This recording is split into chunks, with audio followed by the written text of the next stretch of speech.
শেখ হাসিনাকে কি বাংলাদেশের হাতে তুলে দেবে ভারত? এরপরে দেখবেন মহানবীকে কটূক্তির প্রতিবাদে রাজধানীতে বিক্ষোভ।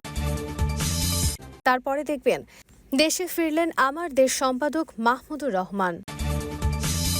আরও দেখবেন ক্ষমতাচ্যুত হয়ে ভারতে পালাতে ব্যর্থ নাজিবুল্লাহর প্রাণ যায় তালেবানের হাতে।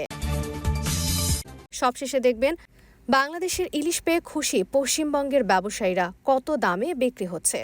এখন বিস্তারিত। বাংলাদেশের সাবেক প্রধানমন্ত্রী শেখ হাসিনার ভারতে থাকার 50 দিন পূর্ণ হয়েছে। প্রধান উপদেষ্টা ডক্টর ইউনূস সম্প্রতি ভারতের বার্তা সংস্থা পিটিআইকে দেওয়া সাক্ষাৎকারে বলেছেন, ন্যায় বিচারের জন্য শেখ হাসিনাকে দেশে ফিরিয়ে আনা প্রয়োজন। ইতোমধ্যে শেখ হাসিনার কূটনৈতিক পাসপোর্ট বাতিল করা হয়েছে। বলা হচ্ছে, ভারতের ভিসার ক্ষেত্রে নিয়ম হলো কূটনৈতিক পাসপোর্ট থাকলে 45 দিন থাকা যায়। সেই 45 দিন শেষ হয়ে গেছে। প্রশ্ন উঠেছে, এখন কি শেখ হাসিনাকে বাংলাদেশের হাতে তুলে দেবে ভারত?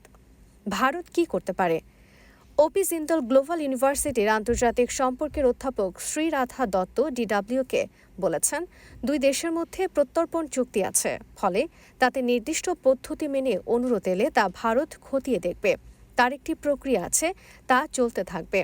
তবে এই অনুরোধ করা হলেই যে শেখ হাসিনাকে বাংলাদেশের হাতে তুলে দেওয়া হবে, এমন ভাবার কোনো কারণ নেই। ভারত তো কতদিন ধরে আর্থিক মামলায় অভিযুক্ত বিজয় মালিয়াকে চাইছে, কিন্তু এখনও তো বিজয় মালিয়াকে ভারতের হাতে তুলে দেওয়া হয়নি। 2016 সালে মালিয়া ভারত ছেড়ে যুক্তরাজ্যে গেছেন। তারপর তার পাসপোর্ট বাতিল করা হয়েছে। তাকে ভারতের হাতে তুলে দেওয়ার জন্য আবেদন জানানো হয়েছে। তারপর আইনি জটে এখনও মালিয়াকে ফেরত পায়নি ভারত। শ্রীরাধা বলছেন, শেখ হাসিনা ভারতে আশ্রয় নিয়েছেন। শেখ মুজিব ও তার পরিবারের সঙ্গে ভারতের ঐতিহাসিক সম্পর্ক রয়েছে। ভারত এটাও মনে করে না শেখ হাসিনা বাংলাদেশে নিরাপদ থাকতে পারবেন। তাই শেখ হাসিনাকে অবিলম্বে ফেরত দেওয়া হবে বলে আমার অন্তত মনে হয় না। আর তাকে ফেরত পাঠানোর কোনো নৈতিক বাধ্যবাধকতাও ভারতের নেই। সম্পর্কে বাধা হবে না। নাম প্রকাশে অনিচ্ছুক ভারতের এক সাবেক কূটনীতিক মনে করেন, শেখ হাসিনার ভারতে থাকার বিষয়টি দুই দেশের সম্পর্কের ক্ষেত্রে প্রভাব ফেলবে না। তার মতে, দুইটি বিষয় এক করে দেখা উচিত নয়। দুইটি বিষয় আলাদা। বাংলাদেশ ভারতের প্রতিবেশী দেশ, ফলে তার সঙ্গে সম্পর্ক ভালো রাখার পেছনে দুই দেশের স্বার্থ রয়েছে।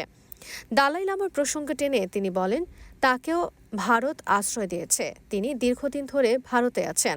তারপরেও তো তার থাকা না থাকার বিষয়টি আলোচনার ক্ষেত্রে বাধা হয়নি।